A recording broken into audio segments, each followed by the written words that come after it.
Hey guys, Thunder E here and welcome to the video you've been waiting for. I am talking about gaming on the ASUS ROG Phone 5. Now, the ROG Phone series is well known for its gaming parallels, but this video we're going to find out if the ROG Phone 5 is truly taking back the crown as the king of gaming phones.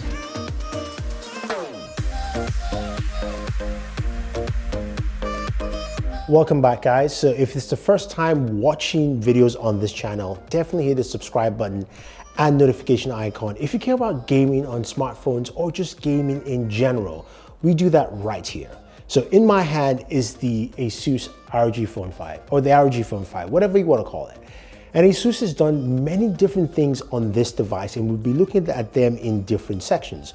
We'll cover audio, we'll cover gaming, we'll cover accessories, and we'll cover just the overall functionality of this device, including of course battery life. So let's start off with the aesthetics of the ROG Phone 5. In size, it's 6.7 inches. To some that might seem large, but again, that's pretty much similar to your S21 Ultra or your Galaxy Note 20 Ultra as well. So size-wise, you've got something that is standard within the smartphone realm. It comes in two different colors. You've got the white and you've got the phantom black. And I do like the fact that it comes in white now, instead of the stereotypical gaming colors that are usually just black and red or whatever the case may be. Styling is a bit different. It's got a nice curved back to it. And of course, you do have RGB lighting with the ASUS logo at the back of the device.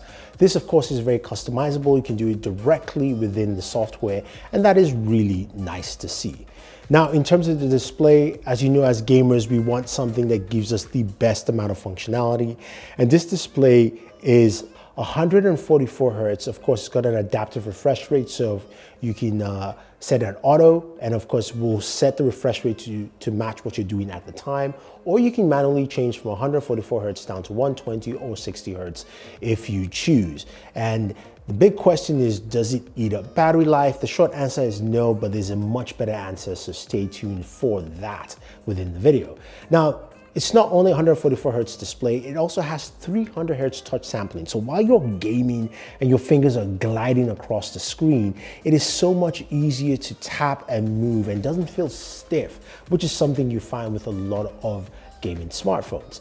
Now, you have a couple other functionalities that are really geared towards the gamer. You've got two USB ports, one at the bottom, and then the other one on the left-hand side with, of course, a proprietary port for the cooling fan.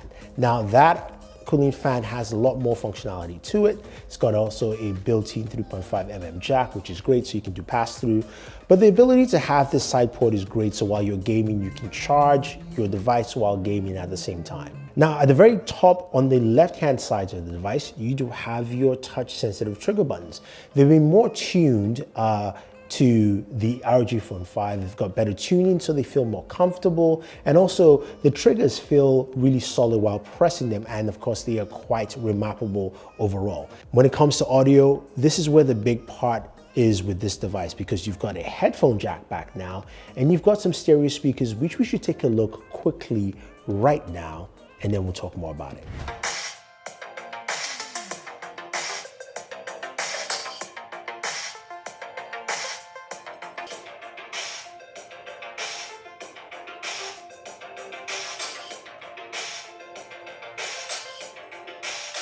So you just heard the speakers of the ROG Phone 5 and they do a fantastic job. They are crisp, loud and clear. I mean, I put them back there and you can still hear them within the room. That's because they use two symmetric superlinear drivers that are powered by a mono amplifier. So you're giving you that really rich, loud, clean sound. Probably the loudest I've heard from any smartphone, and also the clearest I've heard from any smartphone in a while. And that's really good. Now, it's got a built-in amplifier app, so you can, of course, change different EQs, music, gaming, movies. You can also manage your EQs in a custom fashion if you want to. But the other cool thing about audio on this phone, it's got a 3.5mm jack, which you know I love, right? But that jack is also powered by an ESS 92 9280 Pro DAC, and as well as also a built-in amplifier as well from ASUS Sabre, allowing you to drive your headphones to the best. So whether you're using ASUS's Centera 2 headphones, which are their gaming headphones, they do a really good job actually, they're really nice. Or you could drive something a little bit better like the DT1990 Pro, which I absolutely love, to take your gaming experience to the very next level. The audio is so good. And I like that they've done some work there giving you that audio experience that you should definitely get as a gamer. Now, how does that audio mix in with gaming? You know, it's time for us to go check out some gaming performance. So let's take a look.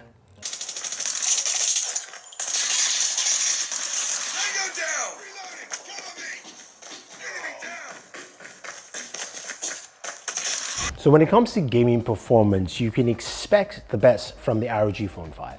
Powered by the Snapdragon 888 processor and a whopping 16 gigabytes of RAM in the model I have, or 18 gigabytes of RAM in the Ultimate Edition, you can expect the best performance from this device. Now, do we need 16 or 18 gigabytes of RAM? I don't think so, but ASUS is giving the opportunity to have that on this device. Now, when it comes to benchmarks, you're looking at a Geek benchmark score of 1,118, single core, and of course, multi-cores 3,661. So the multi-core performance beats out what we have with the Galaxy S21 Ultra, both Exynos and Snapdragon, but the single core comes in between the Exynos and Snapdragon numbers. But that is numbers, and we don't care about that. We saw some of that gameplay. It looked smooth, it looked fantastic, it looked great. So what kind of performance can we get with this device? This is the real important part with the ROG Phone 5. So starting off with the most basic, easy game that we all like to play, Call of Duty Mobile.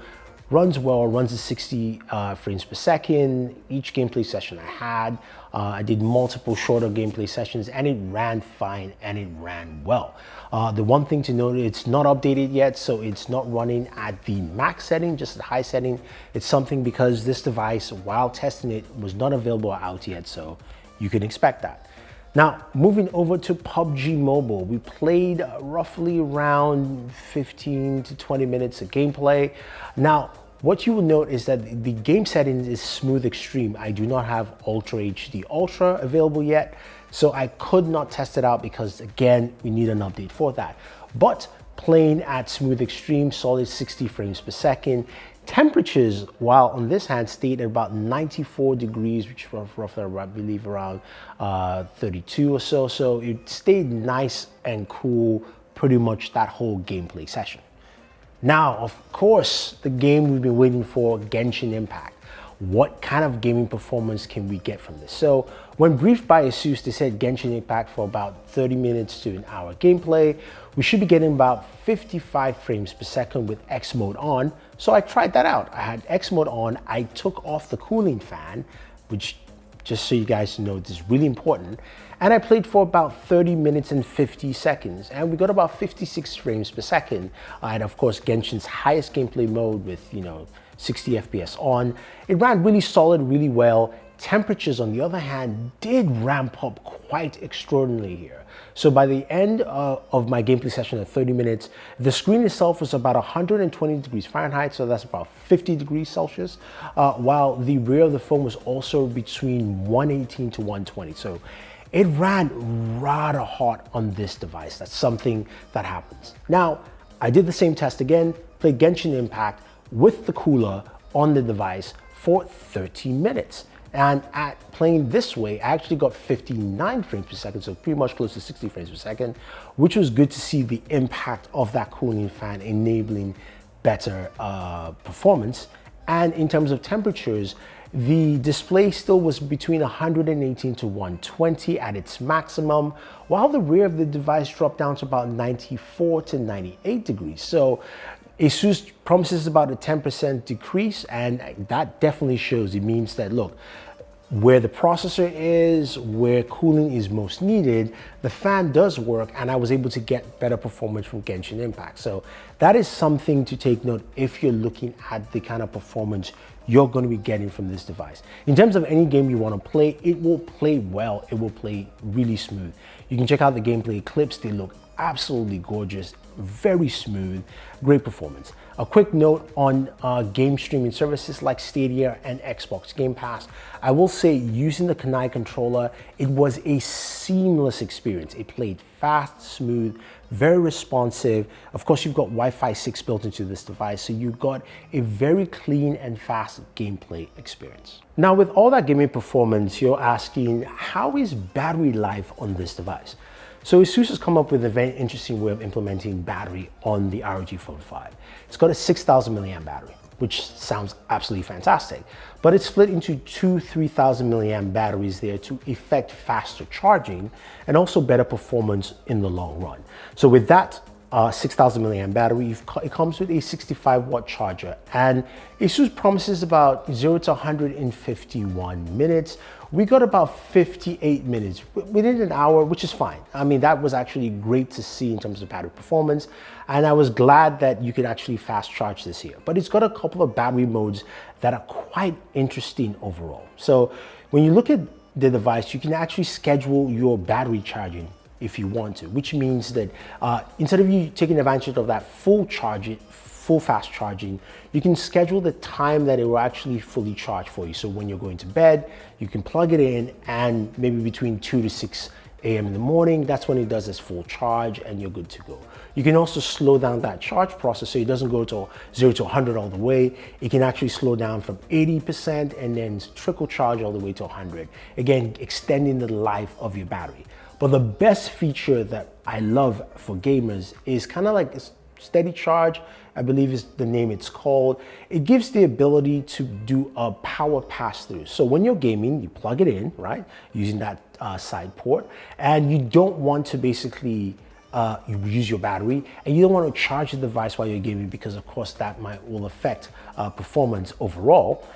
What you can do is basically stop the charging and stop the use of the battery and do a pass-through power from the charger. So basically it's running from the charger, you lose no juice on your device.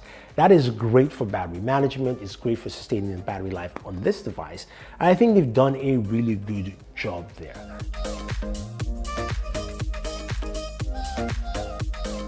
So when it comes to accessories, ASUS has done a really good job with the ROG Phone, giving you enough accessories that you will definitely need and wants to use. Now, the first one is the AeroActive 5 cooler. We know the ASUS phones come with coolers in the past for the ROG phones. Now, with the ROG Phone 5, you don't get it, so you can buy an accessory. If you get the Pro Ultimate Edition, you will get this cooler. What's interesting about the cooler is that not only does it cool, and it comes with a 3.5mm jack, it has that port for your USB Type-C cable. It also has 2 extra paddles, which are great because they are remappable for your gaming experience. So once you used it, you have 4 extra buttons to use while gaming on your mobile device. You've got the 2 top touch-sensitive buttons, as well as the extra paddles, which makes your gaming experience absolutely awesome. Playing games like Call of Duty Mobile, as well as also PUBG. It is so great to use it, and it's very easy to set up. Now, the next accessory I do like is the Kanai 3. And this is what it turns into when you use it together with your ROG Phone 5. I love it because it gives you a full mobile gaming experience that allows you to play, of course, your mobile games all the way through, but also your game streaming services like Stadia, as well as also Xbox Game Pass. What's great is that this gives you full button layout. You've also got extra buttons at the back that are remappable. Your ROG lights up at the back of your phone, but you can take this off. You can slide it back into its dock. And then you've got the Kanai controller as a controller. This is pretty good. Altogether, this makes the gaming experience on the ROG Phone pretty much to the next level. And these are accessories that if you want to use them to enhance your gameplay performance, these are absolutely worth it. Now, before we round up, some of you are asking, okay, Thunder E, it's got cameras on there, right? How's the camera performance? Well, simply put, the cameras are okay. Honestly, this is the part of the device that I am really bummed out about because of the pricing we should expect to see here. ASUS has put in a triple camera system, one with a macro lens that really isn't worth it. The camera stills are okay and decent, The front-facing camera does a good job at it, but I think overall the experience here is something that I expected to see better, especially when ASUS has devices like the Zenfone series, which has a really solid camera system. I was hoping to see that here. You've got video with the device as well, which has a steady mode, which apparently if you turn on video stabilization, it cuts all recording to 1080p, or basically super steady if you will, but it can record up to 8K, 4K 60, and so on and so forth.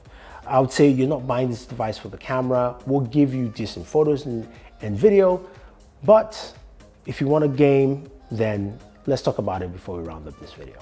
The ROG Phone 5. We mentioned a bunch of things in this video, the things I like and I don't like, but overall, what do I think about this device? I think it's a solid phone. I think it's a great gaming phone with great gaming features and all the gaming capabilities you could ever dream of. In terms of taking the crown as the gaming phone, I think it's back. I think ASUS has taken that crown and they've held it strong and are calling out competitors to challenge them. I think if you want to pick this up, yeah, definitely go ahead. If you're a gamer, you like to game, you want something that will last you the whole day and more, the ROG Phone 5 is definitely worth it for you. If you want to take pictures, not so much. Anyway, guys, thank you for watching this video. Hopefully you enjoyed it and you like videos like this. If you want to see more, gaming on this device, definitely head over to Board Gamer.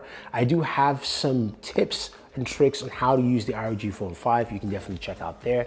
If you have any questions or any comments, let me know. Otherwise, don't forget to like, share, and always enjoy your entertainment. And I'll see you there.